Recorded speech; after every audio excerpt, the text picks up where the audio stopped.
I've had to do this. The door won't open.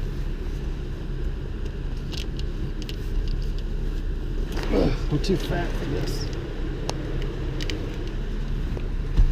Ow!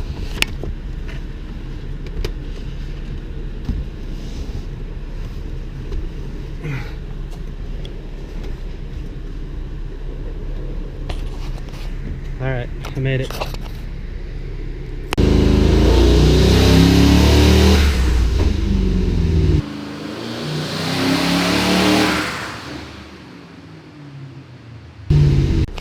First run was dead lean, so I had to let out of it early. Like 8 or 9 pounds. I made about 500 at not even quite 4,000 RPM, I don't think.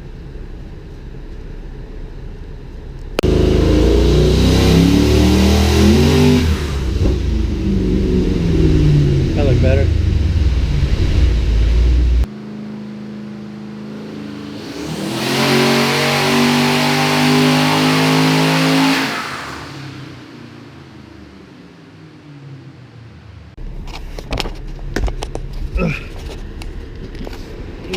Ow. If it helps out though, you can move the seat back, put the steering wheel up, whatever you gotta do. I'm just gonna go in a diet. I can use the same. Alright, I like more fuel. Actually a little less boost.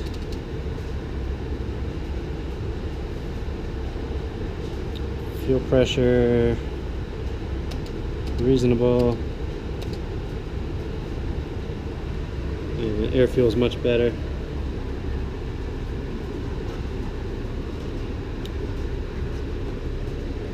But looks like we got something going on with the torque converter.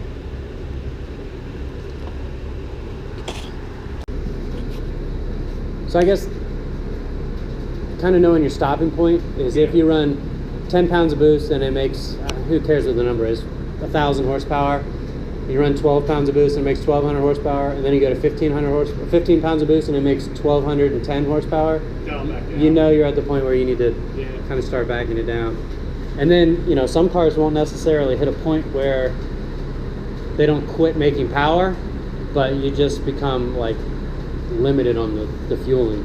Well, that's what we're going to run to for sure on this car. And then... Oh, I don't mean like fueling like supply, I mean like octane level, and because you can make 1,000 horsepower and pump gas on the dyno, but that doesn't mean next time you go get gas, the gas is a little bit different and explodes. Or whatever.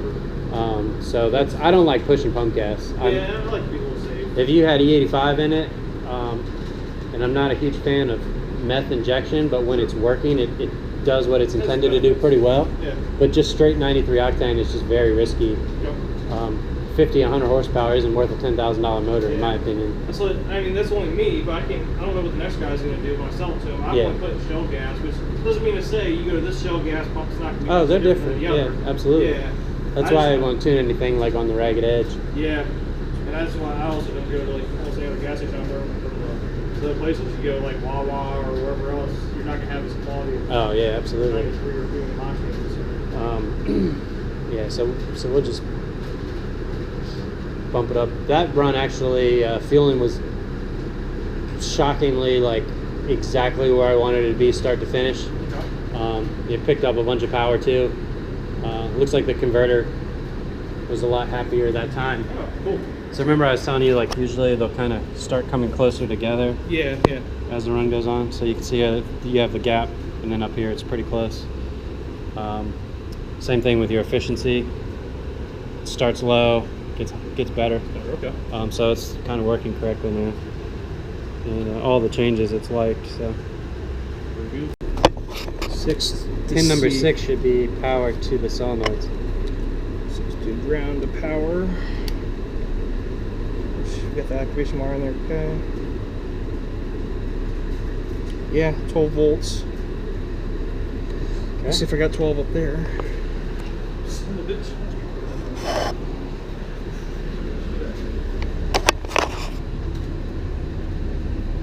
Boost control doesn't want to work.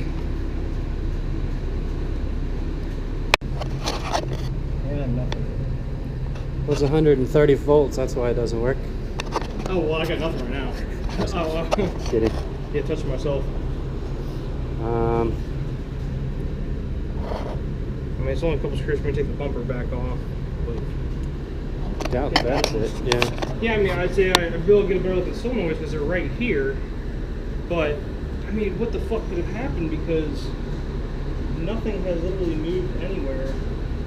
Actually, I got one of my flashlights. I can probably see her. Just make the wire to get somehow. Wouldn't be the first time I've seen it happen. I'm sure. Ow.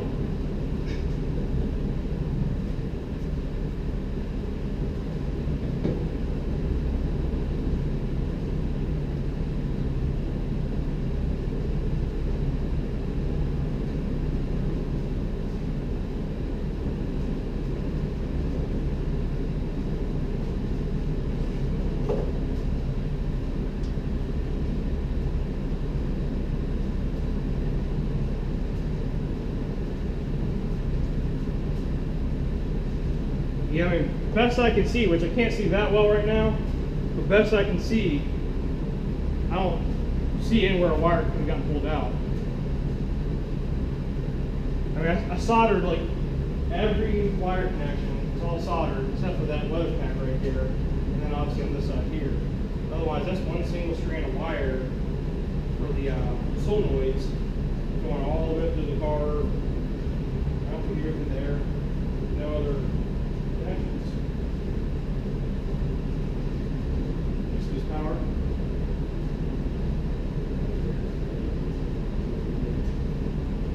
It's boost controller. What the fuck? It never given me a problem before.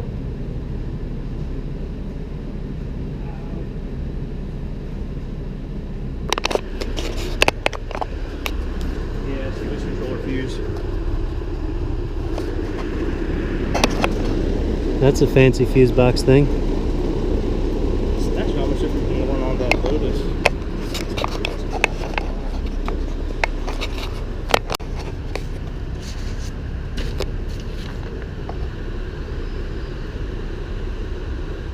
This is a pretty scary wiring diagram you got here. Oh yeah. Looks like it's going from the fuse box to a bunch of either middle fingers or balls and wieners.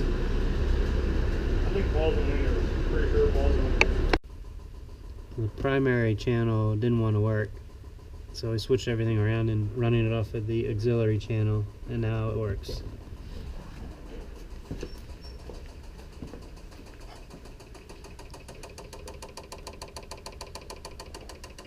So just trying to throw 2 psi at it and see what happens.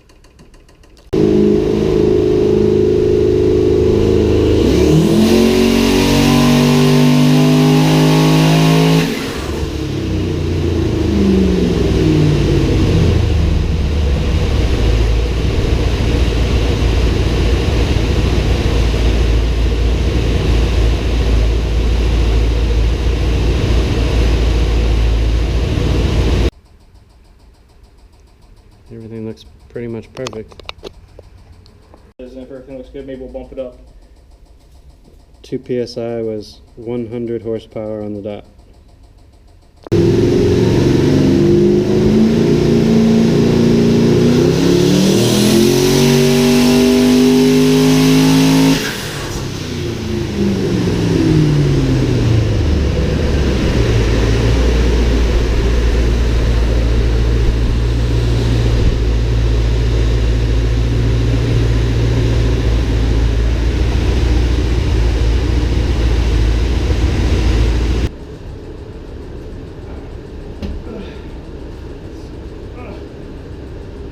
Ow.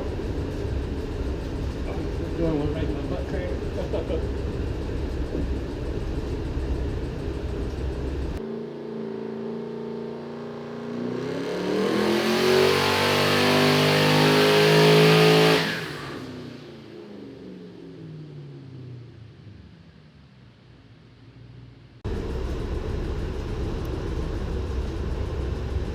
705, 93 octane, 15 psi.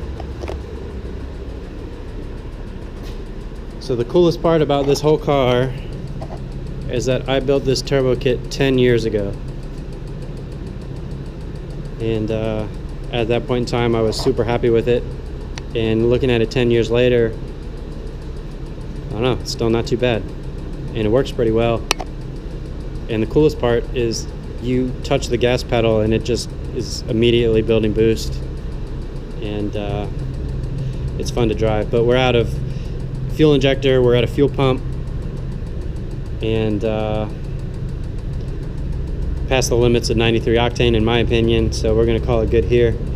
And what turbos are these? 6262s? 6265 precisions, tile 44 wastegates, 1000cc injectors, single Walbro 450 pump. And does this have pistons and rods in it? Yeah, it's fully built controls. Okay, fully built cam, obviously, trans, converter, all the good stuff. So I'm sure this car is a blast to drive. So the green line is wastegate spring. Yellow is adding 2 psi to the top of the gate. Red is 3 psi to the top of the gate.